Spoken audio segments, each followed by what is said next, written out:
Local Starbucks employees are explaining why they're deciding to unionize. And an economist tells 6 News about the possible impact for customers if the workers are successful. Our Bella Crockett is on your side tonight, serving up the fight for better working conditions. This Starbucks location serves up to 900 customers a day.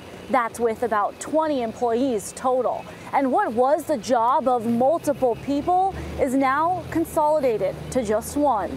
There were like 3 people and you'd be doing the job of like 8. Similar working conditions can be found at the 72nd and Dodge location, which serves up to 400 people a day, says another shift supervisor.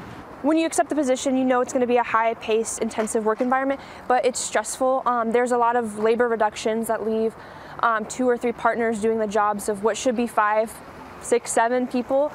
I hate to say that we're fed up, but we are. The unionization effort of these 2 Starbucks locations doesn't shock UNO economics professor Christopher Decker. It's no surprise, really, when you have a labor shortage like we have here in Nebraska, that there is interest in unionizing. The 2 locations are petitioning to join Starbucks Workers United, which represents about 360 U.S. stores, according to Reuters. With each shift that I work after this, the more frustrated and impatient we have become.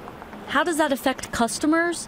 Decker says he doesn't think a big impact will be felt if the petitions to unionize go through. There could be some upward pressure on prices, but it is a pretty competitive industry locally.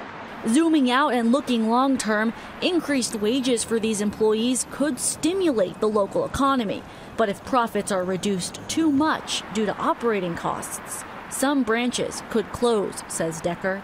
The 2 shift supervisors say they hope this effort results in better staffing, benefits, and wages. I love my job. I love making connections with customers, and I want to stay with a company at a job that allows me to do that.